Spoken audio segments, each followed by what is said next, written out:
We have been studying Sri Shankaracharya's Tattva Bodha, the first few verses, the very beginning, the Adhikari, one who is eligible or competent to know the truth, have the knowledge of the truth, have of the truth.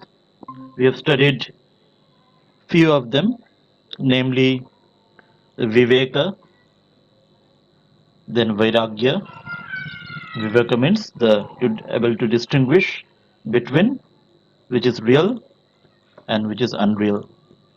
And then Vairagya, dispassion, so with the knowledge of Viveka, to act accordingly, to give up the yearning on enjoyments in this life or in afterlife. Then there were 6 sadhanas accomplishments, spiritual very treasure as it were, Shat Sampatti. Of these, 3 we have studied: Shama, the control of mind; then Dhamma, the control of the senses, the external sense organs; and last, the Uparati.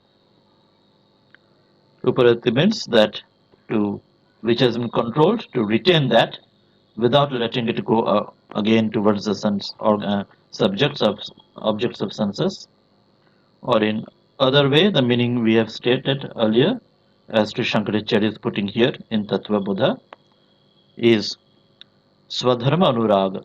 When you do your Swadharma, as per year, we have discussed in the last day, Swadharma means according to your Sattva Guna Sanjata, that karma.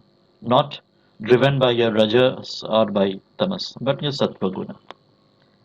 And there is another meaning that also of Uparati we have studied earlier, that was Vitanam Karmanam Vidhina Parityaga.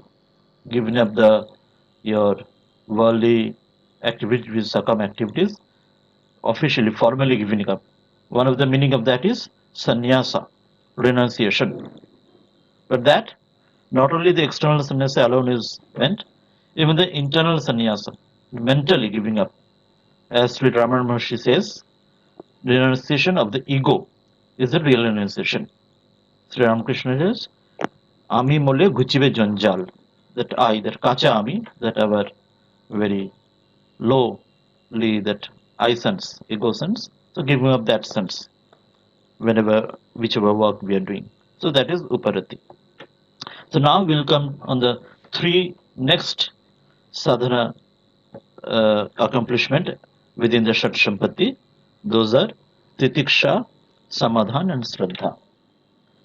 So let us now begin with first our Mangalacharana of the Mool sloka from the Tattvabodha itself in the first chapter, and we'll begin with that. Om Sri Gurubhya Namaha. Atha Sri Shankaracharya Virachita Tattva Bodha Mangalacharan. Vasudevendra Yogindra Natva Jnana Pradam Gurum Mumukshunam Hitarthaya Tattva Bodha Abhidhiyate. Meaning, the having saluted Sri Vasudeva, the king of yogins, the Guru, who is the bestower of jnana, the knowledge of the truth, the Tattva Bodha. It is expounded for the benefit of the seekers of liberation.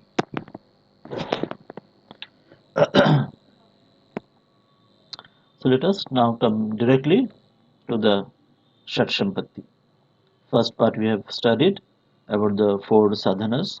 Viveka, Vairag we have studied in the earlier classes. We have studied the Shama, Dhamma, and Uparama. So we'll start with the next 5.6 about Titiksha.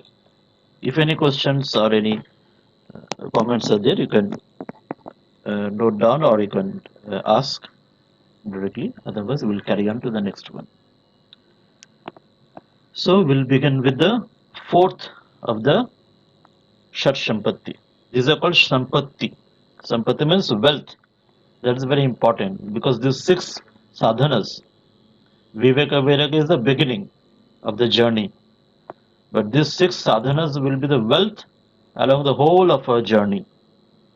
Whenever we need that, it will help us to traverse the different terrains in the path towards liberation. That's why it's called sampatti, wealth, the treasure. So the fourth treasure is titiksha. Shankaracharya says in number 5.6, Titiksha ka Shita, Ushna, Sukha, Dukha, Adi, Seshnum. Is telling Shita, Ushna, Sukha, Dukha, Adi ke prati Sahana Shilata. So what is the meaning he is telling? He is telling Titiksha is the endurance of heat and cold, pleasure and pain, etc. The There is in the details given in Vivek Chudamani, Shankaracharya gives in details about Titiksha. There he gives that Sahanam Sarva Dukkhanam Apratikara Purvakam Chinta Vilapa Rahitam Titiksha iti Nigadyate. So this is the detailed definition of Titiksha. Here, very in short way, it has been given. These pairs are opposite. Example, he is giving 1 or 2 examples like Shita and Ushna, like cold and heat, Sukha Dukkha, like pleasure and pain. And he says Sahishnuta, where you bear that, forbear that, endure that. You do not get swayed away by this. This idea comes in Gita also. In Gita in 2nd chapter, Sri Krishna says to Arjuna, Hey Arjuna, this matra sparsha kauntiya sitashna sukha dukkha. And he carries on that these are the pairs opposite where it comes to the senses, and sometimes in a favorable way, sometimes it's against your way, it goes that way. So you need to bear that. You should not get carried away by these changes, because the same thing can sometimes be unbearable and the same thing can be bearable. Outside, whatever it gives us, these opposites, it is not constant. The same water in a state of in a summer, it will be appear to be too hot to us, unbearable.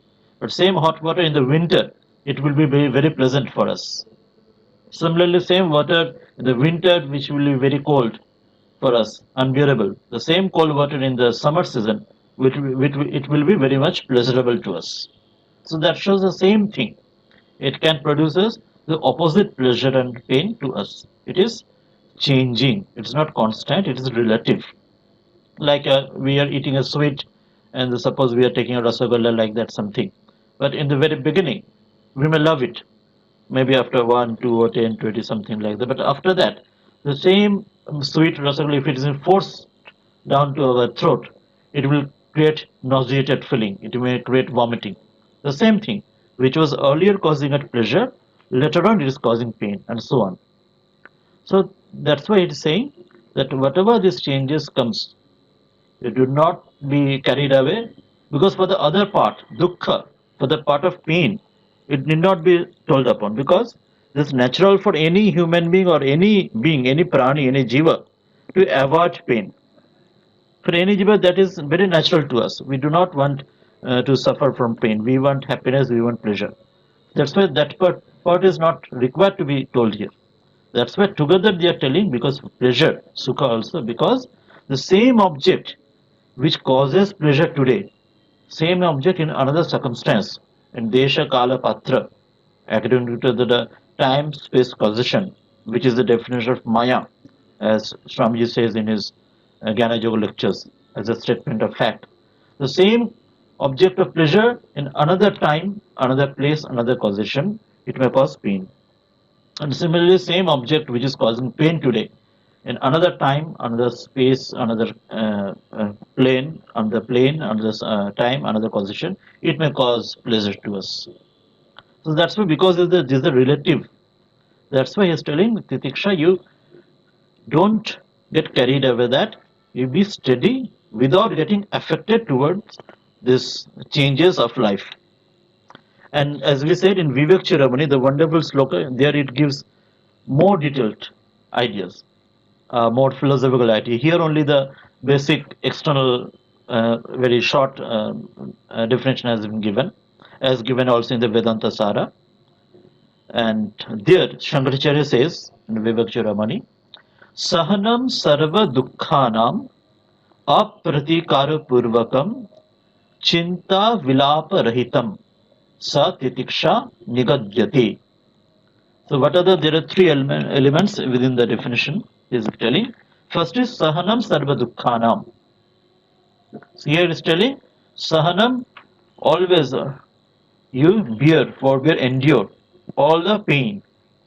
As I said that everybody seeks pleasure, nobody wants pain. So that's why in Titiksha this part he is telling importantly that all the pain, all the afflictions, sahanam sarva dukkhanam, all the dukkha, whatever this painful happens due to the changes of life, time, space, causation, you need to forbear, endure that. Sahana sarva dukkhanam. After that, he is telling more important two parts are coming. Apratikara purvakam. And then he is telling Chinta Vilapa Rahitam. These two are most important ideas to understand within the concept of Titiksha. Sahanam Sarva Dukkhan is very easy to understand. We already read here in the main definition here. The Shita Oshna Sukha Dukkhadi Sahishnu. You bear, forbear all these dukkha and other changes.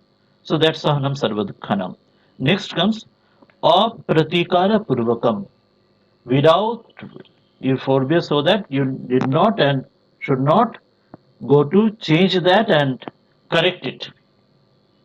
This is very important for Titiksha because before that Uparati has been told. As we said, Uparati in the formal way, it means sannyasa. Uparati formally means that the vihitam karma tyaga, when then formally it means sannyasa. But as I said, not only external sannyasa, it can be taken at internal sannyasa also in for a householder. And then when apratikara purvakam comes, that you should not do pratikara. Here very important catch is there. As Swamiji says in the Dharmasastras it is given. Pratikara is meant for grihastha and apratikara is meant for a sannyasin. So here when apratikara part comes, so whichever afflicts you personally for avoiding or reading or as obstacle to get to achieve something of a selfish goal for only for selfish purpose. There you can do apratikara, but for others, when it is for external or it is harming others in Jagadhita, their part you need to do pratikara. And for your own part, for sannyasin it is said apratikara is always. For sannyasis don't need to do pratikara. But for grihastha he need to do pratikara according to his needs for his family or according to his society wherever he is need to do. And sannyasi also it depends upon not for his own personal benefit or personal his pleasure goal, but for others when it is doing harm to others. There he need to do pratikara. To give one example, Srimad Shraddha Devi, when she was at Udbodhan, Bhagavajan mother's house, she was so much within her, she used not to do much talk with others, and those days she was very much secluded, living in seclusion. But one day, in front of in the slum, in front of the Bhagavaja's mother's house, there was one person who was beating his wife, and the wife was wailing and crying. But Srimad Shraddha Devi, though she was always in seclusion, nobody could hear her voice even. But that day, she came out and in the standing on the veranda, she just shouted and cried out and called that man that what you're doing to your wife, that by this beating she'll die, she'll get hurt. And when mother said so, the that husband, that man, immediately he left his her wife, and they had pacified their whatever problems they had. So this shows that titiksha will be important. We should not confuse the idea. The titiksha will be there for own endure. You need to endure or forbear for your own problems, own personal sufferings or personal selfish goals. But for when it is happening for others, there also you need not keep quiet always. You need to their pratikara may be there, need to be there according to the time space causation. And as I said, for sannyasa it will be for himself, it will be absolute pratikara, but for sannyasa it will be absolute apratikara, but for grihastha according to the circumstance, pratikara needs to be done. Here, because it has been told about the final thing after Uparama, the Apratikara Purvakam, from the final topmost the ideal, it has been said, Apratikara Purvakam. But this Apratikara, again, the next part is coming, that it should not be only external Apratikara, because the sloka comes there, Sahanam Sarva Dukkhanam Apratikara Purvakam Chinta Vilapa Rahitam. This is most important part of apratikar. Here the philosophy comes, which case you need to do pratikar, which case you need to do apratikar. That shows your state of mind or your state of development. As I said earlier, that Viveka Vedak, these points, everything about the adhikari. One who is competent, one is eligible. Some person may be 100% eligible, some person may be only 1% eligibility. So according to his or her competence, this part will change or vary. How it will be? Like chinta vilapa rahitam. That he or she should not have any chinta or vilapa. What is chinta and what is vilapa? Chinta means duschinta, the thought for the future. And vilapa means that our regret about the past. So for Apritikar, he is telling that Apratikara Purvakam Sahanam Sarva Dukkhanam Apratikara Purvakam Chinta Vilapa Rahitam. He should be Chinta Rahit, he should be Vilapa Rahit. That shows there should not be any Chinta, Duschinta about his Apratikar. There also should not be any Vilapa for Apratikar. What does it mean again? Chinta means for the future, Duschinta. Means if you do Sahanam Sarva Dukkhanam, you all forbear, endure everything. And you do not do any pratikara, you do your apratikara, you do not rebound and do anything to change the situation. But if you in the mind, you carry on that chinta in the future, suppose I have not done pratikara, I am suffering all these things, but what will happen in the future? What will happen? And this chinta is there in the mind for the future. Then that is not titiksha. It should be, if we are really doing titiksha, then that it will be, we will endure that dukkha very peacefully, very happily, and without doing any pratikara, and there won't be any future chinta, duschinta for what will happen. That right now I am suffering all these things, right now I am not doing pratikara, but what will have happen in the future? Will the future be bright or future will be bad? So if this chinta, duschinta is there, that is not titiksha. That's why chinta rahitam. And the other part is Vilapa Rahitam. Chinta Vilapa Rahitam. What is Vilapa? Vilapa is the past, regret. If any Vilapa is there, that means I have already suffered all these things, Sahanam Sarvadukhanam, I have not done any pratikara. Apratikara Purvakam, I have everything, endured everything. So, but if the regret is there, I have done wrong. Probably I was not supposed to do like that. Probably a mistake has been committed by me. If there is regret, if there is Vilapa, then it is not titiksha.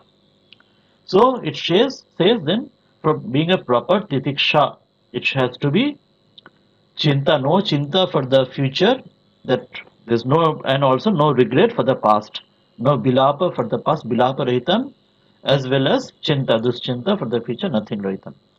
So if these two aspects are there, then only apratikar is correct and apratikar is fruitful. If we are doing apratikar in the face value only, because of social circumstances or because I'm weak or I'm afraid, but in the mind I'm having this chinta, well, what will happen now? Somehow I did apratikara, I'm suffering, but later what will happen? Or something we regret later on, so probably I've done a mistake. Then this is not titiksha. In that case, it is better to do pratikara. So here it shows the difference. Titiksha is, it should not be taken its absolute value. It will be according to our state of mind, as we said, adhikari according to the competence of adhikari, as in according to our eligibility as adhikari. We may say adhikari may be of three types that way. Mridu, Madhya, and Tibra. Mridu means who is a very low, like in exams, it is given A grade, B grade, C grade marks like that. So Mridu means whose adhikari competence is very low, and A grade or is Tibra is the best one, capable, competent, eligible, and B is the middle one who is middle, not too much good, not too much bad, ordinary. So that way, if in our mind, after doing titiksha, after doing apratikara, if chinta comes, if vilapa comes, it is not titiksha, correct? In that case, it is better to do retaliate, better to do pratikara. Because this is a state of mind, only externally you are doing titiksha, but showing off in the outside society. But because everything is about the mind, it's not the external circumstances alone. Because Shama, Daman, Uparama, the earlier three. Shama was told as a control of mind, Dama was told control of senses, and Uparama was when it has been controlled, not letting out again towards the sense objects. So that's why Titiksha should be natural. It should not be forceful by compulsion. That you have to force by compulsion, by you have to show off because society is telling so what you have to do. But it should be very natural. Then only it will be Titiksha. Like for example, just Swamiji says one story example, like there was a bull on his the horns, a mosquito was sitting, and after some time the mosquito thought probably mosquito's weight was too much for the bull, and he said the bull, oh bull, I'm sitting on a mosquito, probably I'm too heavy for you, you're feeling tired, so I'm sorry for that. And bull said that there's no problem if you sit on my horns. You can bring your whole family and sit on my horns. There's no problem with me. So there shows for the bull that carrying the weight of the mosquito is very natural. He is not feeling the weight at all. So for him there is no need to do a pratikara. For him that it is titiksha is natural for him because he is much more stronger than the problem, much more stronger than the problem which is suffering is there, so you can bear naturally. For those cases titiksha will be natural, that sahanam sarva dukkhanam apratikara purvakam, without any pratikara, because in that case he won't have any chinta in this chinta in future, chinta vilapa rahitam, and he won't any regret for the past that I have done apratikara, what will happen to me now, any problem will happen or not. So there won't be any those cases. So if we don't have that state of mind, that without any bereft of any duschintan future, bereft of any regret, vilapa for past, in that case it is better to do our pratikara. Like for grihastha, it is better to do pratikara. Similarly, it is better to very important to do pratikara. So according to our whatever capacity is there, according to that capacity, we need to do titiksha. But that also slowly and slowly we need to do slightly better and better and better like that. In the very beginning, we may not do very high level titiksha. We may start with the very little one, but we need to be true to ourselves, and with time we may try to do better.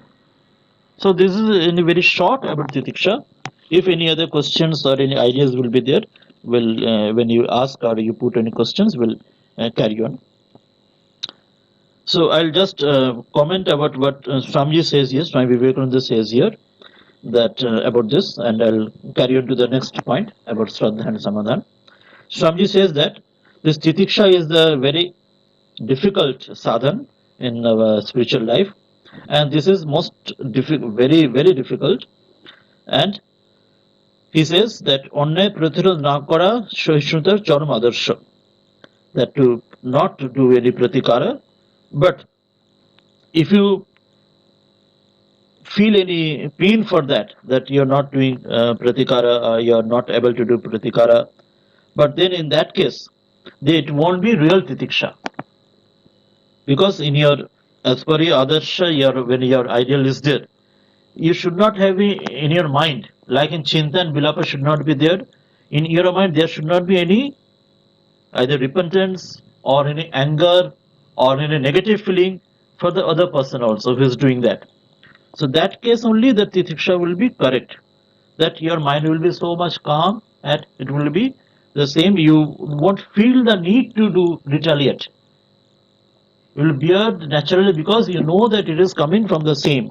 Examples are there when Pahari Baba said that uh, uh, he came, probably a snake cut him, and and then somebody helped him to get out of that poison. He said that it was only Hari, Sri Bhagavan. He came as a snake, and now he is only coming to his rescue. So he didn't need to do any pratikara because for him it was all the from Sriharis from Bhagavan's fruit or play to him. So that is a natural titiksha. It was everything he was telling in the same way. Or another example, Sri Ramakrishna is saying when one sadhu, one monk was been bitten by one jamindar, and later on the other sadhus when they came and did him a first aid, they asked who has bitten you. He said, the same who Lord who has bitten me earlier, the same Lord is now taking care of me. So he had the real titiksha because he didn't have any chinta, any vilapa, and he didn't have any in his mind any negative ideas for the one person who has beaten him or done wrong to him. There was no anger for him, no repentance or no cruel, no envy, no jealousy, nothing was there. His mind was totally through Shama and Dhamma Uparati, mind was totally calm. For those people, Titiksha will be ideally fulfilled in its fullness. But for others, as I said, Titiksha has to be according to his competence only. For Grihastha also. Nirmala, please. Maharaj, I have a quick question here. So, I mean, these things are, I mean, sort of eligibility criteria to attain the highest knowledge, right? Yes. But then some of the things here are actually the result of self-realization. For example, Titiksha, when you have this Sarva Bhute Brahma Darshan, then only you can feel that, I mean, something that is hurting me is also coming from the Lord, and something which is giving me pleasure is also the same. So that will actually help in titiksha, I mean, to intensify, and for the person to not take any remedies for Yes. the ailment. So I mean, this is post realization what I think Yes. is, but then this is also considered as an eligibility criteria. Can you please elaborate on this? This way, that's why in Gita it comes many often, Lestita Bragga in the second chapter, in the Bhakti Yoga 12th chapter, that what is natural for a Brahmagani or realized soul. For other person, that has to be a sadhana only, as a spiritual practice. You may emulate through that. But you'll see the qualities in a realized soul, and the other person who has not yet realized, he'll try to emulate those characteristics, not in full. A sadhana realized soul will do that 100%, but the other person who is a sadhaka may do only 1% or 10% or so. That's why I said the adhikari has to be three types of Nimna adhikari, Madhya, and Ucha adhikari. For Ucha adhikari, he is near his goal, and for him, it will be possible for him to follow almost the fullest aspect. As I said, that Swamiji is saying here that for the sannyasi it is apratikara, for grihastha it is pratikara. And these are two criteria. If chinta and vilapa, as I said, if there is chinta for the future and there is vilapa for the regret, in those cases it is better to do pratikara, not to do full titiksha. That's why according to your status, according to your standpoint, where I am, according to that level, that much titiksha I can do. But I need to remember that the ideal is very high. I am not able to, I should not pull the ideal down. I should know that ideal is that much high, but I am not able to follow that much. I am very lowly now. I am doing pratikara right now. I have that thought of vengeance and all the problems with me. But slowly and slowly, I need to do better with my spiritual practice, with my mind and senses controlled.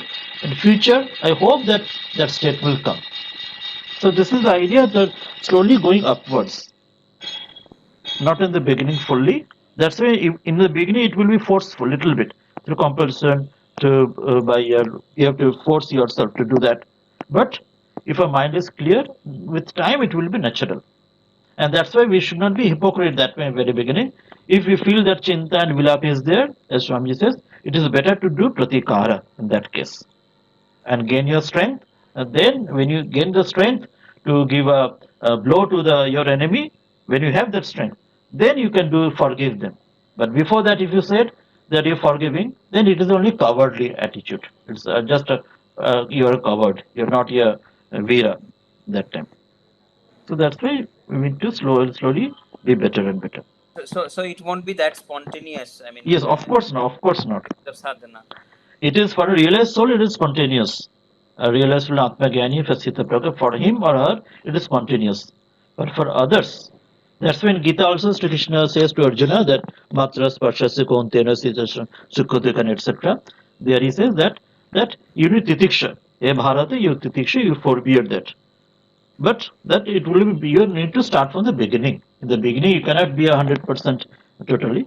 You need know your restrictions, your capability, whatever competent or not competent you are. Know your shortcomings and try to be better according to your state. And another question that comes up here, Maharaj. So, sukh, I mean, sorrow and happiness. I mean, these are the things which are not in our control always. So it is best to ignore them, and that's how. I mean, it's a part of the diksha, and everywhere it says that you should go beyond sorrow and happiness. Huh. But for example, I mean, cold and hot. For example, I mean, in winter, is it not right to put on warm clothes to, I mean, keep oneself comfortable and free from diseases? I mean, would that also be considered as violation of Titiksha? No, no, Because that is not very at much all. in our control. Yes, not at all. As we have said that the according to our state, which we are, how much we can bear or forbear or endure that. Accordingly, we need to try, and because our main goal, we should not forget the goal and the way. Swamiji again says that there are two things. One is the goal, and another is the way. That when the goal is clear, goal is a very important thing, and to follow that, the way we need to remember that which is way is conducive to our state of being. So that way we need to follow our way. Like I was giving in the beginning the example that we Sita and Ushna in the same temperature water that which may in the winter we may feel very cold that water, but same temperature water in the summer it may be very comfortable to us. Or the reverse, summer which is hot water it will be very painful to us. In the winter the same hot water will be more comfortable to us. So it changes. It is always relative. It is never constant. It is never absolute. So in this case, whenever it's required, like to wearing warm clothes and those things, if your circumstance is there, you can do that. We need to always take care of those things. But here, titiksha means wherever circumstance puts you that you do not have in your own way, that your way you cannot change the circumstances, then you need to forbear.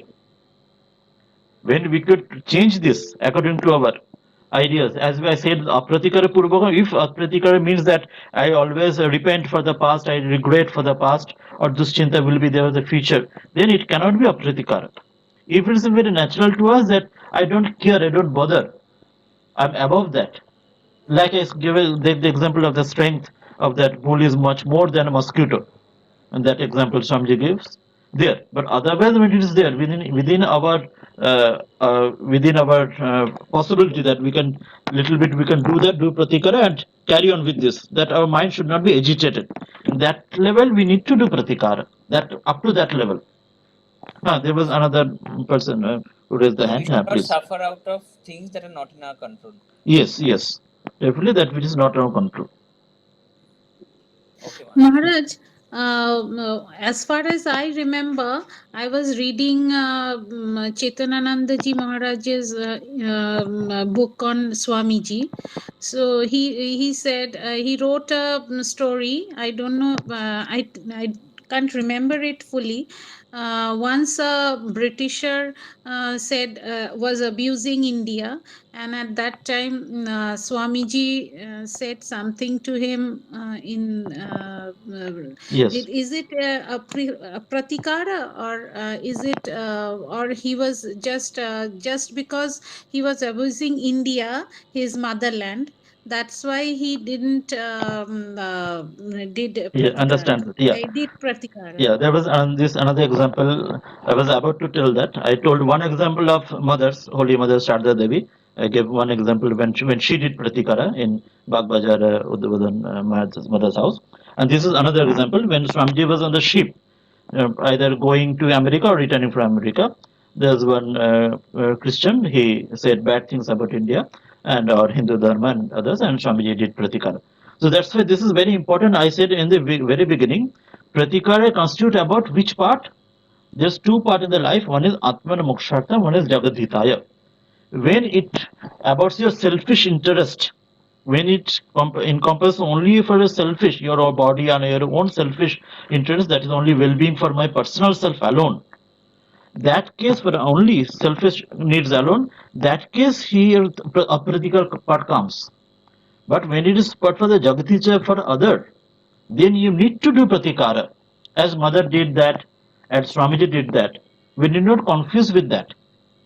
Only for when it hampers a selfish need, then I can be unselfish and I can forbear the result and I can be trying to be more unselfish. Because this titiksha means ultimately the goal of titiksha or the use of titiksha means to make us more and more unselfish. That is the idea of titiksha. Otherwise, only following some just philosophical ideas or following some this practices won't help us. What is the means and what is the goal for this? It means to make us more and more unselfish to get rid of our ego. That's why Uparama that earlier came, Uparati came, to get rid of our the sannyasa, antar sannyasa at least, renounce our kachami. So that's why when it's for own personal benefit, personal sukha, personal pleasure, that case you do titiksha and you do sahanam sarvadukhanam, do apritikara without chinta vilaparihintam. When it hampers that you're giving up your personal pleasure there and you can enduring pain for your personal thing. But when it's happening to others, Jagatitacha, other your other family or other this your country or your dharma, like Swamiji did or mother did, when it's happening for Jagatitaya, for others, then you need to do pratikara. We need not confuse about this thing, two things. If we come to more about the philosophical ideas, there was one philosopher Karl Popper. He wrote about the paradox of tolerance. He said idea of tolerance is nearing this idea of titiksha, not fully, but there he's saying that if somebody is tolerant too much, and if he's also tolerant towards another person who is intolerant, suppose I am tolerant myself, all right, I'm tolerating or enduring others, but the other person whom I am tolerating, he is not tolerant, he is intolerant to me. Then if I keep on tolerating like this, some time will come that intolerant person will extinguish me itself. Then tolerance itself will vanish because I'll be extinguished from this earth, and that intolerant person will reign over this earth, and there will only be intolerance in the earth only. So that case, he said that is a paradox of tolerance. In that case, we need not tolerate. We need to have the right to not to tolerate their intolerance, and we need to act there. That means we need to do pratikara. So that means about the Jagatitaya, for the idea of the greater society, whether country, whether dharma, whether greater society, other people, there the pratikara needs to be there. For Grihastha, that's why again and again always pratikara will be there. And for sannyasi, because for his own part. Another example is there when Sri Ramakrishna says, that famous example of for a brahmachari and the snake. For the snake, he was telling that ফোঁস করবে কিন্তু ক্ষতি করবে না. We remember all the story that one brahmachari, when the snake, he didn't resist when the small kids were beating him, and he was very sick, and later on he was very weak, and he thought that his guru brahmachari will be very happy with this, that he didn't resist. Instead, he rebuked him. You are a foolish person. Why did you think push kano koroni? You should not have should have raised your hood and frightened those person, but you should not harm them. You should not put poison on them. So this apratikara should be not in the foolish way. It should not be with a very intelligent way. Or another Sri Ramakrishna story of that Hathi Narayan, Mahut Narayan. There, when they're in front, when an elephant was there, we need to do pratikara at least. We need not kill the elephant or harm the elephant, but we have the right or go away from the path of elephant to save ourselves. So you should not go to that extreme that it will be detrimental to your life. There are cases in some people or some philosophy, something mostly in a Jainism, that idea is there too much leaning towards ahimsa. Even sometimes when they think and they avoid this walking, that some insects will be on the road, that you avoid walking over that. Or sometimes even when you have one blister or one wound on your body where insects are there, you're not clean, do not do any treatment even. Suppose the insect falls out from your body on the wound, you put the insect again on the wound. So that is too much idea of apritikara, but and we do not say that idea. We say that whichever that conducive to your spiritual growth, you should not forget spiritual growth. And for the Jagadhita part, you need to do pratikara, as we gave those examples. Swamiji's example and Brahmachari's snake example. Hosh korbe kintu khoti korbe na. And the philosophy we said about Kalpapa, paradox of tolerance and so on. So this is the idea.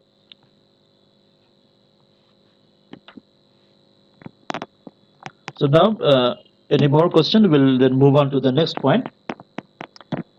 5.7. We can come back again and again with these ideas because this is most important. That's why Swamiji says this is the very most important. Titiksha is the most important sadhana. And very deeply we need to think about this. Very, very deep significance is there. In the both way, because it's a very slippery path. Sometimes we may wrongly think Titiksha as a, and when covered is we are becoming a covered, but we're thinking we are becoming doing Titiksha and so on. Like a foolish thing. That also should not be done, never. So we may come back again, but later now go on to the next one, 5.7. He is asking, Shankaracharya is telling, Shraddha kidrishi. Shraddha kaise hoti hai? What is the nature of Shraddha? Is another very important, is the very most beloved subject of Swamiji, Swami Vivekananda. Here Shankaracharya says that Guru Vedanta Vakyadishu Vishwasaha Shraddha. Guru और वेदांत वाक्य में विश्वास ही श्रद्धा है. Faith in the words of the Guru and in the scriptures is Shraddha. This very again and again comes back in the Upanishads, this idea of Shraddha. This is as it were the very foundation or for the first milestone for the spiritual life, spiritual journey, this Shraddha. You know, in Upanishads again it's coming, and Swamiji was never tired to tell this again and again. He spoke about Kathopanishad, the Shraddha of Nachiketa, a small boy, where it is said that Shraddha Avivesha. Shraddha, as it were, entered his heart, entered the heart of Nachiketa. Now, Shraddha is a word in a Sanskrit dictionary, it is a grammar, it is a Strilinga word, feminine gender word. Shraddha means, Shraddha is like mother takes care of a child, like Shraddha entered the heart of Nachiketa and took care of him. So that's what Shraddha entered. The feminine word is there, Shraddha. And he said that Shraddha is not conceit or ego or pride. It's not like that. It is a self-respect, self-esteem, self-confidence. But there is no negative feeling towards others.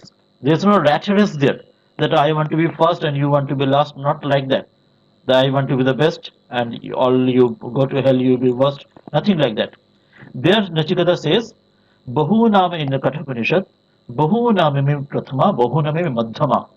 Among some many, I am the first. And but among many also I am the middle. I may not be the first always. Among many I am the middle. So but I am never the last of any. So this is Shraddha. That I cannot be so much lowly. I cannot be so much bad. I cannot be the worst of all. But I can be best among some. But I may not be best always. I can be in the middle also, ordinary also among many. But this much I am sure about my pedigree, about the heritage, about my tradition, that I cannot be so much lowly about being the last. So this is the idea of Shraddha. And it comes from where? It said, from Guru Vedanta Vakyadishu. It is kind of Vishwasa. That Nishtha from where? From Guru, the Vedanta Vakya and the Guru. Another word from Shraddha comes, Swamiji also says, and Brahma Sutra there comes, Astikya Buddhi. Shraddha means Astikya Buddhi. The Buddhi, that Buddhi, which Dhi? The Buddhi means that which comes told in the Gayatri Mantra, Dhiyo Yona Prachadayat. That Dhi, that intelligence, which is Astikya. Astikya word is, in two main meaning is there. Swamiji explains there. In our Shad Darshan, in our Sanatan Darshan, there are called Astika Darshan, Nastika Darshan. Nowadays we think that Astika means always that believing in God, or Nastika means not believing in God. But the main idea of Astika and Nastika is believing in Veda, the main scriptures. So Astika means one who believes in Veda and accept the authority of Veda, and Nastik is one who doesn't. That way, Bauddha, Jaina, and Charvaka philosophies are Nastik, and Vedanta and other six philosophies are Astik. So now Veda is not again like the scriptures of Abrahamic religions. It's not that this is infallible, not like that. Veda idea means from vid dhatu Veda, which means to jana, to know, knowledge. So that means Veda is a collection of knowledge, is the eternal laws for internal nature. Like your Newton's law or Einstein's law or laws for external nature, which is beyond all the time space causation for relating to a different culture, different races, different customs, and different countries, and so on, like Newton and Einstein for the external nature. Similarly, this Veda, this Vidha, to this knowledge, these are the eternal knowledge, eternal laws for our internal nature, internal world. For this, a mental world, or shamadam, and other things, there also it is infallible in that sense. So that way, that those who believes in these truths, in these laws, like external world, Einstein or Newton, similarly in internal world, who believes in, who follows, not only believes, who respects that and follows those laws, infallible laws, that who is he is astika in reality, not only that following strictly a Veda, like in Abraham religion, following believing in Quran or Bible, not like that. It is understanding this philosophy and acting according to that. So he is astika. And Swamiji gives another newer dimension to that. He says that one who believes in himself, he is astika, and who doesn't believe in himself, he is an astika. So he brings another dimension to belief in oneself. With this definition, he gives the definition of Shraddha in a newer dimension in this age, that নিজের উপর বিশ্বাস এবং ঈশ্বরে বিশ্বাস, যেটাই হলো শ্রদ্ধা. Belief in oneself and belief in God, that is Shraddha. So these are not two contradicted ideas, which is given here. The Guru and Vedanta Vakya say, Guru means Guru is the embodiment of God. And Vedanta Vakya, Veda is, as I said, scripture. Veda means the eternal law, the astika, who believes in that and follows that. And here when Swamiji says, believe in oneself, the idea of Nachiketa Shraddha, and believe in God. And Guru is the embodiment of God. So these two ideas, Swamiji's idea and belief in one own self and belief in God, and here that belief in Guru and belief in Vedanta or Veda, this is coming together. It is converging the same way. It is a different way of explaining the same thing. In today's life, Swamiji is explaining in the new way this matter of Shraddha. As I said, with time, the Astika idea, which was earlier, made the Astika means whose belief in Veda, but nowadays Astika means belief in God also. Meaning has changed in today's world. Similarly, Swamiji has put new dimension to the word of Shraddha. And Swamiji always said about this Nachiketa Shraddha, he was giving another example about Astika Buddhi. How much it should be that Bahuname me Pratama, how much it should be valiant or with full much valor. It should not be very negative. Like Sri Ramakrishna told one example that ওই হাটে গরু কিনতে যায় কিষানেরা, কোনো গরুর লেজে হাত দিলে শুয়ে পড়ে, কোনো গরুর লেজে হাত দিলে সে নড়বড় করে ওঠে, নরেন হলো সেই রকম গরু, অর্থাৎ সেই রকম জাতের মানুষ. অর্থাৎ when some people are there too much tamaguna, they do not have any spirit in them, like those cows when the farmer goes to the market to buy, when they touch their tail, they just lie down. And there are other cows, when you touch their tail, they just stand up, spring up to their four legs. And this spirit, the Swamiji says, this spirit comprises in Shraddha. Why? He gives one example. Swamiji says in his complete works, he says, you see, I am giving one example. Suppose in this room there is one thief, and the next room there is a plenty of wealth, gold or diamond and so on. And somehow this thief came to know that in the next room there's so much diamond, gold, wealth, is treasure is there, and there's a little bit one division between these two rooms. And what will this thief will do? Can he be very satisfied and just lie down like that cow that was touching on the leg, tail, and lie down very silently without any thought?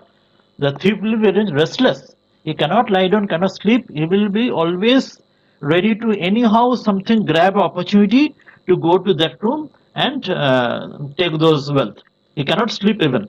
So Swamiji says that this is the faith that when there's one is when he has that proof or faith that when you know that Ishvara is there, Guru Vedanta Vakha Vishwar, Nijer opor Ishwarer Vishwas Shraddha, when you have the faith, you know that Ishvara is there, then you should be ever ready to know Ishvara, to be one with Ishvara. If you do not do that, then that shows you do not have Shraddha at all. It is only false premises. You are doing show off, you are showing yourself. So that's when Nachiketa Swamiji says that small boy, when Shraddha entered, he just went to his father. He didn't care that what father will scold me or father will think bad of me. And when father told him to go to the death Yama, and he himself very with boldly, he went there, and we know all the story. So this is Swamiji says this is Shraddha. When if you have Shraddha and you know belief, you have belief in God, but you do not still strive to know God, that shows that you are hypocrite. You do not have Shraddha at all. So Shraddha will manifest in it, your life. When Shraddha is there, it will manifest in your life in some way or other. If it doesn't manifest in your life in actions, that shows you do not have Shraddha at all. So this is Swamiji says that this agraha, the Ishware dৃঢ় বিশ্বাস তাকে লাভ করার জন্য অনুপ আগ্রহকে বলে শ্রদ্ধা. Swamiji says this very deep faith in Ishvara and to have that yearning for him, that I cannot rest without knowing him, like the thief knowing the wealth in the next room. So that is called Shraddha. This is Swamiji says about the definition of Shraddha. Next there will another come, the last one, Samadhana. But now only 5 minutes are there remaining. If any questions or more comments are there, we can carry on that. Otherwise, we'll carry on the next class also. Any comments or anything there? Then Samadhana will come. The next one, the last one of the six wealth. Samadhana came 6.1. Shankaracharya says, समाधान क्या है, किसे कहते हैं? It is चित्त एकाग्रता. चित्त की एकाग्रता, single pointedness of the mind is samadhana. You see, already we have said this earlier, when shama, dama and uparati, when you control your mind.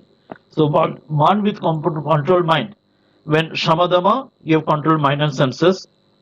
With uparati and titiksha, you are not letting out that mind to be get carried away with any pain, pleasure and other things. The uparati works there, and titiksha works there in these two places. Shamadama, first you control it, and uparati and titiksha, you do not let it out towards again that your sense objects. And Shraddha is a yearning. When the yearning is there, you are doing the focus. Your mind is become focused. Shraddha, I want that only. And this focus comes Samadhana, means a single pointed of mind. Here again, in the Vedanta Sara, you are given a little bit detailed about this idea of Samadhana. Swamiji says that মন ঈশ্বরে একাগ্র করবার নিয়ত অভ্যাসই হলো Samadhana. Swami Vivekananda says that when the mind, when you are doing the practice of concentrating again and again on Ishvara, because we have said earlier about Shraddha, when Shraddha we have the faith of Ishvara is there, then like the thief, we want again and again anyhow to go to the next room where the wealth is there. I cannot rest here, I cannot be happy here without going to find out any way to go to the next room. So then through Samadhana, you are always try to concentrate your mind towards Shraddha, towards Ishvara. Vedanta says one more point here, Nighritasya manasaha Shravan adau tad अनुगुण विषये च समाधि, इसको समाधान कहते हैं. Means निगृहित Manas. निगृहित means the mind which has been controlled. Which has been controlled means shama. जहाँ पे shama हो चुका है, when through shama we have controlled the mind. Then श्रवण आदौ तद अनुगुण विषय. Shravan, that all the different sense organs, the dhamma which have controlled the sense organs, the Shravan, Chakshu, Nasika, Gran and other 5 senses. Then that anuguna vishay, that which helps us towards going to God, and not the opposite words, not the reverse one. Means uparati means we'll listen only through those things, Shravana, Manana, Nidhashan, which will help to realize God, and not to listening or to see or to dhrana or to touch or other things, which is not conducive towards God realization. So not any other thing, we are moving away from this and only concentrating our mind towards these objects, and concentrate mind also and the senses also. So that is samadhana. Another word there comes is samadhi word is coming. Samadhi means here concentration. Chitta ekagrata, what is given here, that word is told in the Vedanta Sara as a samadhi. That ekagrata means samadhi. That you mean to bring it in the one point, one pointedness. Like when we put a converse lens in the sunlight, and the lens, the light converges on the paper, and then the paper can be totally burnt through that converged sunlight. So similarly, this samadhana means concentrating that fully force towards Ishvara through your Shraddha. So this is in short the idea of samadhana. So in short, we have done today the sixth sampatti, the sixth wealth. This is the very important one. Then comes another moksha and mumukshatva, moksha. But still more some ideas are there, but today time is not there. We can carry on the next time, where the references there in the Upanishads and in Gita about this Shat Sampatti. We can read those references, I think, maybe on the next day or so. Or I can just enumerate now. We can explain later on. And Brihadarabha Upanishad, if then any question is there, I'll stop it, or otherwise I can just tell those things right now. In Brihadarabha Upanishad, this sixth sampatti is given there. As I said, this Shat Sampatti is the most important. That's why these are called sampatti, wealth, treasure. Other are not called treasure. Moksha or Vivek Vairag has not been called treasure. These are only called treasure, wealth. Because in Brihadarabha Upanishad, details come out these six treasures. It is told that Shanta Danta Uparati Titikshu Samahitam Bhutva Atmani Eva Atmanam Pashet. In Brihadarabha Upanishad 4.4.23, this mantra comes. It says Shanta Danta. Shanta means from Shama it is Shanta. One whose mind has been totally controlled by Shama, it is called, he has become Shanta. And whose senses are totally controlled is called Danta. So this comes in the Upanishad, Brihadarabha. Then it says Uparata. Uparata means one has done Uparati, one has done Uparama, he is Uparata. Then it says Titikshu. Titikshu means one we have already studied today, one is full of endurance, full of forbearance. Then he says Samahitaha. Samahita is, as I said, Samadhi, the Samadhan is the same meaning, Ekagrata. So Samadhan means, here Samahita comes in the Upanishad. Samahita. Bhutva. By being this, by having this, all these 5, 6. Atmani eva atmanam pashyat. By this Atmani eva. In the mind itself, you know the Atmanan. You know the Atman. In the mind itself, you know this. So here he says that we read 5 things. Shanta, Danta, Uparata, Titiksha, Samahita. But Shraddha didn't come. So what is the 6th one? It is said that in the Brihadarabha Upanishad, Kanva Shakha, there are different shakas, lineages in Upanishads. In a Kanva Shakha, it is given what I read right now. Shanta, Danta, Uparata, Titiksha, Samahita, 5 things. But in the same Upanishad, there is another Shakha, lineage, which is called Madhyandin Shakha. There it has been told, Shanta, Danta, Uparata, Titikshu, Shraddha Vitta Bhutva. Then Atmani Eva Atmanam Pashyat. And there it is, Samahita word is not given, there instead Shraddha has been given. Shraddha Vitta means full of Shraddha, Bhutva, Atmani Eva Atmanam Pashyat. So in one Shaka, Samahita is given, another Shaka, Shraddha is given. So there is no contradiction or paradox here. Together we got all the 6 wealth. Shat Sampati we got, Shanta, Danta, Uparati, Titiksha. In one Shaka, Kanya Shaka, Brihadarabha, we got Samadhan, Samadhi, Samahita. In another Shaka, Madhyandin Shaka, we got Shraddha Vidya. So these 6 comes together. But now time is already there. Shall we carry? No, we may not carry today. In Gita also this 6th Sampati comes. You can yourself read in yourself. Next day we can discuss. In the 2nd chapter comes about the Dhamma. That second chapter, sloka number 58, Yada Sangharate Chayana, etc. comings up, that Dhamma has been explained. Then the sixth chapter, sloka number 3, the Shama has been explained. The Yoga Rura Satasaiva, Shama Karana Uchetana, etc. Then the Uparati is explained in the last 18th chapter, 66, the famous sloka, Sarva Dharman Parityaja Mamekam Sharanam Braja. Titiksha again explained in the second chapter. Already we have read that, Matra Sparshasya Kauntya Shitasna Sukha Dukkada. And in the same second chapter, 53 number sloka, Gita, Samadhi, that Samadhan is explained, Samadha Vachala Buddhi and etc. And the fourth chapter, 39 sloka, Shraddha explained, Shraddhavan Lavate Jnanam. So we have given reference from the Gita also and Upanishad also, where the Shatshap is again given. Now time is up, so we'll stop today. Any questions or comment is a little bit there. We can carry on. Nirmala, please. Maharaj, I mean, these Shat Sampatti, are they sequentially attained or they are attained together? And after attaining Shat Sampatti, does one need to do sadhana, or does I mean self realization or liberation happen on itself? Huh. I'll come to the last one. So last one, when you have this Shat Sampati and then Mumukshata will come the next day, then you become the Adhikari, means eligible. Eligible means like we are get entry towards IIT or medical or engineering, you pass the entrance test. This is only passing the entrance test and beginning your course. It's not the realization the same as itself. You're eligible to get the entrance test and join the medical college or IIT and so called. And after that you do Sravana, you go to Guru. Guru will give you Brahma Jnana, that Mahavakya, and then you do Sravana, Manana, Nidhyasana, and then after that you have realization. So this is the beginning qualities, entrance eligibility test only. So it's not the final. And about the six things, whether we get together or in the sequence may change according to each person's prarabdha or samskara. For all persons, the sequence may not be like Shamadama like this. Like already we read in two Upanishads, same Upanishads, two shakas. One place Samahita given, another place Shraddha given. Or in other books also you will find somewhere that Shraddha is given later on, somewhere Uparati given later on, somewhere Titiksha given earlier. So sequence in different books also sequence is given differently.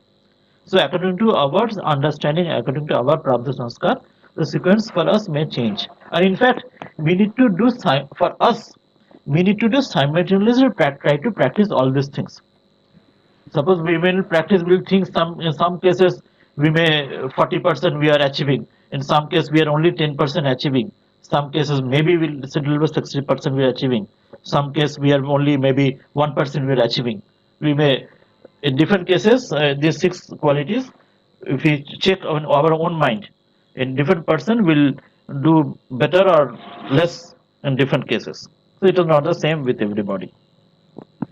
And as we said, the slowly these things, as like Titiksha we detailed, we said, it is very beginning for a Nidu Mandar Ucha, that Nimna Madhyan Ucha Adhikari. For Nimna Adhikari, it will be very basics only. For more and more Ucha Adhikari, it will be more natural. For us, it may be forceful, by compulsion. We have to, by will force, we have to drag ourselves to follow these things. But more and more we develop, we then evolve, it will be more and more natural to us. So this is the ideas. Any Okay, more comments or we little bit did fast today because two last were remaining.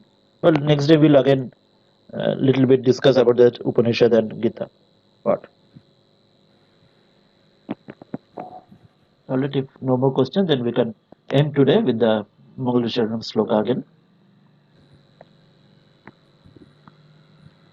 So, Nirmala, will you recite out the? yes, Maharaj. Yes, others can also follow this. Vasudevendra Yogindram Vasudevendra Yogindram Natva Jnanapradam Gurum Natva Jnanapradam Gurum Mumukshunam Hitarthaya Mumukshonam Hitarthaya Tattvabodho Bhidhiyate. तत्त्वबोधभिधीयते। Om Shanti Shanti Shanti. Hari ओम तत्सत्। Hari Shri Om Tat Sat. Shri Ramakrishna Ramakrishna Arpanamastu.